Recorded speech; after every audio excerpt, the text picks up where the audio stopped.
So you are planning a week in Seoul, but worried your budget will evaporate between street food and skincare hauls? We get it. South Korea has been trending hard the last few years. K-pop, K-dramas, Korean BBQ, it has all gone global. And Seoul is right in the center of it all. Fast, stylish, full of flavor, and surprisingly easy to fall in love with. But what does it really cost to spend a week in this mega city in 2026?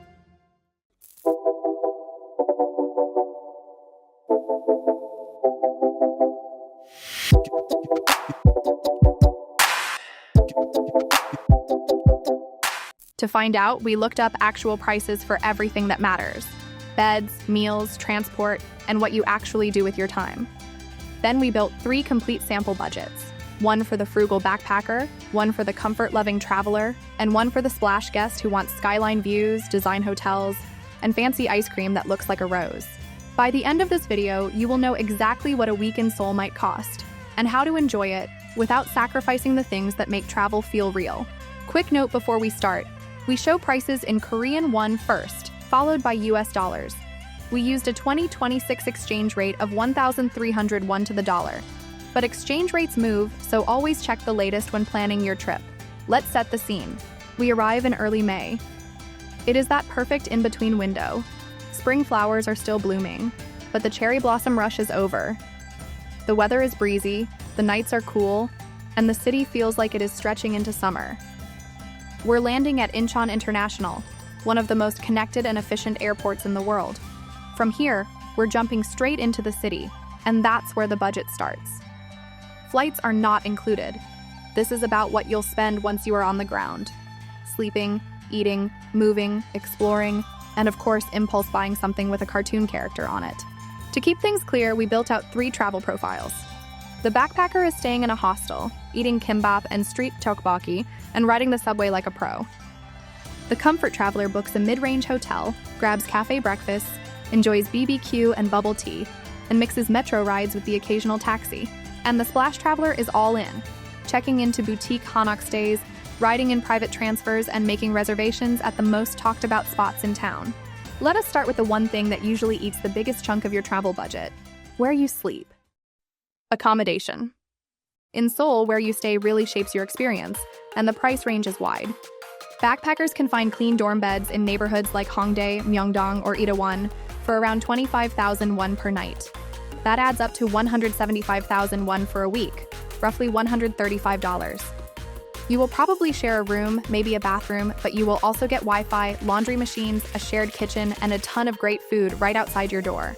Move up to the comfort tier, and you are looking at modern 3-star hotels or service studios. Places with AC, private bathrooms, and maybe even a view of Namsan Tower. Rates hover around 90,000 won a night, or 630,000 won for 7 nights, about $485. At the high end, you will find boutique Hanok stays tucked into Bukchon, or luxury towers in Gangnam and Jongno. Think design details, private balconies, and pillow menus. Prices sit around 300,000 won per night, which totals 2.1 million won for the week, just over $1,615. Same skyline, very different room keys. Food and drink. Here's where Seoul becomes one of the most exciting food cities in the world, especially because you can eat ridiculously well at any price point. At the backpacker level, you're living large on the small stuff. Gimbap triangles from the convenience store, bowls of kimchi jjigae, hotteok from a street stall, and a bottle of banana milk that somehow fixes everything. Most meals cost between 4,000 and 8,000 won.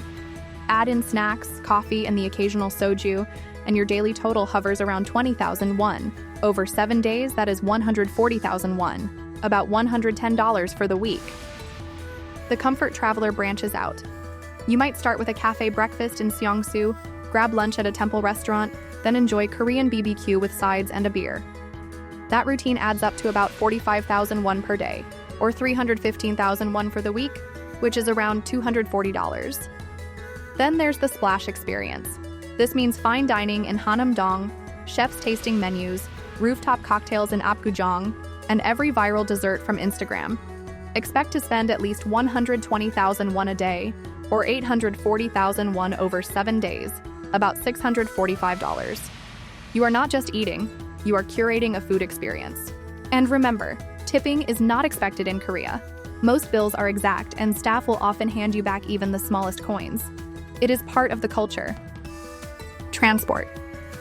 Seoul might have one of the world's best public transport systems. Trains are clean, safe, quiet, and air-conditioned, and the metro map is your best friend. For backpackers and most comfort travelers, a T-Money card loaded with about 35,000 won will cover metro rides, airport buses, and even the occasional ferry or late-night taxi. That is about $27 for the whole week, and yes, it is amazing value. Comfort travelers might add in a few taxi rides or use the AirX Express train to and from the airport, pushing their weekly total to around 60,000 won or $45. The splash traveler, on the other hand, is more likely to take taxis, book private transfers, or even hire a driver for day trips to the DMZ or a countryside Hanok. That level of comfort runs about 200,000 won over the week, roughly $155. Pro tip, you can use your T-Money card to buy snacks at convenience stores too. It is basically your golden ticket in Seoul. Activities and experiences. Seoul gives you a lot of bang for your buck when it comes to experiences. At the backpacker level, you can explore historical palaces, hike up Namsan, visit free art galleries, and people watch in Hongdae for hours. You might pay a few thousand won to enter Gyeongbokgung or climb the Lotte Tower Observatory, but your week's total stays around 30,000 won, or just $23. The comfort traveler starts adding layers. A street food tour in Mangwon, a cooking class in a Hanok kitchen, maybe a ticket to the Sky Observatory or the Han River Ferry. These experiences bring the weekly total to around 120,000 won, or $90.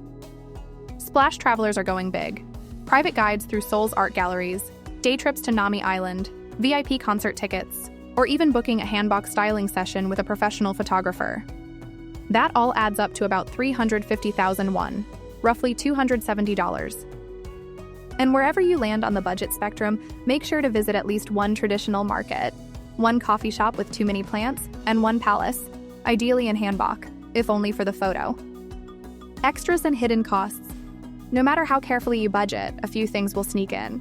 A 10-day eSIM with unlimited data runs around 35,000 won, or $27. Laundry is usually self-service in hostels but can cost up to 10,000 won per load in hotels. Cash is less common these days but still useful in markets. Just know that ATM fees vary. And then, of course, there's shopping. Skincare, socks with cartoon faces, secondhand fashion, enamel pins, ramen-flavored candy bars. Seoul is dangerous. We recommend budgeting about 100,000 won or $80 for small purchases, surprise fees, and everything you suddenly can't live without. Weekly totals. Here's what a full week adds up to in 2026. The backpacker can do Seoul for about 485,000 won, or $375. The comfort traveler will spend close to 1.23 million won, or around $955. And the splash guest comes in at 3.59 million won, roughly $2,765. 3 tiers, 1 city, and all 3 are totally valid ways to experience Seoul. Our opinion: Seoul is built for smart travelers. It is a city where you can spend little and still feel like you are living large. The trains are fast, the food is addictive, and there is so much beauty baked into the ordinary stuff, like heated floors, public hiking trails, and the way cafes look like design showrooms. But that does not mean you should penny pinch the whole way through. Order that extra banchan set. Stay in the Hanok just once. Take the elevator to the top of Lotte Tower, even if you're scared of heights.